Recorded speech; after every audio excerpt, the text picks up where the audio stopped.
You know the feeling, right? You bring home this gorgeous new plant, you're so excited, and then a few weeks later, it's just sad and brown. We always blame our black thumb, but what if it's not about luck? What if it's all about technique? Well, today, we're gonna get that technique down. Here's the hard truth, and it might sound a little crazy. Most plants die from our good intentions. We think more is better, especially when it comes to water. But this idea of killing with kindness is the #1 reason plants fail. Seriously. Overwatering is so much more destructive and way more common than underwatering. So let's just ask the big question right up front. Could your current routine actually be setting your plants up for failure? The good news is, by the time we're done here, you'll be able to answer that with a really confident not anymore. Okay, so let's start by playing detective and diagnosing the problem. We're about to uncover the most common and honestly the most damaging watering mistakes that, believe me, even really experienced gardeners can make. Now, this right here, this is the trap. This is where so many of us go wrong. You see your plant is wilting, the leaves are turning yellow, so your first instinct is to give it more water, right? But hang on, look at this. The symptoms for overwatering and underwatering are almost identical. It's the classic mistake that leads us to misdiagnose what's happening and literally drown our plants with love. So it really boils down to avoiding these 4 big no-nos.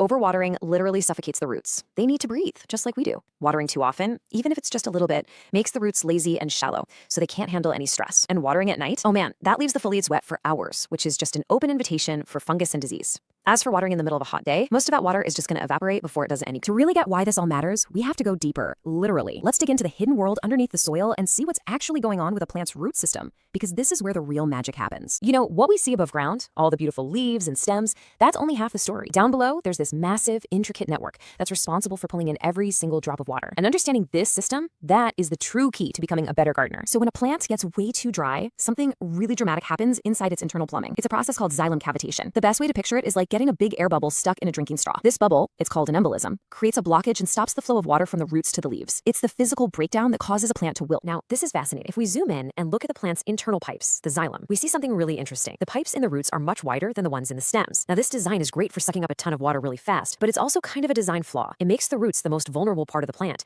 and they're the first thing to fail when a drought hits. I just love this idea of hydraulic fuse. It's such a great analogy. When a drought starts, the plant basically sacrifices its smaller, more disposable roots. They're the ones that cavitate and fail first, kind of like a fuse blowing in an electrical circuit. This actually protects the more important parts of the plant, like the main stem. It's this brilliant survival strategy, and it's why plants can often bounce back even after getting a little too dry. Okay, so armed with all that science, let's zoom back out. We know the mistakes to avoid, and we understand what's happening on a microscopic level. So now let's build on that and talk about the practical, right way to water your garden. I want you to forget about quick sprays with a hose. The goal here is something called the deep soak. It's super easy. You just turn your hose down to a slow, steady trickle, place it a few inches from the plant's base, and just let it run for a good while, 10, 20, even 30 minutes. This lets the water soak deep, deep into the soil, which encourages the roots to grow down, making them stronger and way more resilient. But how do you know if your sprinklers are doing enough? Here's a classic, totally foolproof trick. The tuna can test. You just scatter a few empty tuna cans around your lawn, turn on the sprinklers, and then time how long it takes for them to fill up with 1 inch of water. Boom. Now you know exactly how long you need to run your system. No more guessing. And this chart really shows why that deep soak method is so important. Lawn sprinklers, they're designed for grass, so they only soak the top couple of inches of soil. But a new tree, its root ball can be 1.5 feet deep or even more. Your sprinklers alone are just never going to reach where that water is needed most. All right, let's really zero in on the most high stakes time in any plant's life. Its very first year in your garden. This is when things are most likely to go wrong, but if you have a clear schedule, you can pretty much guarantee success. So here it is. This is your first year game plan. For week 1, you're going to deep soak it every single day. This helps it recover from transplant shock. That's the stress of moving to a new home. Then in week 2, you cut back to every other day. This little bit of stress encourages the roots to start reaching out and growing. For the rest of that first season, twice a week is usually perfect. Then as it gets cooler in the fall, drop to once a week. And don't forget about winter. A great little pro tip is to put ice cubes at the base of the plant. They melt super slowly, giving it that perfect deep soak without flash freezing the roots. Now, for those of us who want to be a little more efficient with both our time and our water, there are some really fantastic tools out there that can basically automate this whole perfect watering process for you. Let's look at 2 great options here. You've got soaker hoses. These are basically porous tubes that you snake through your garden beds, and they just slowly weep water directly into the soil. Super efficient. Then there are wicking beds. These are cool. They're self-contained planters with a water reservoir at the bottom,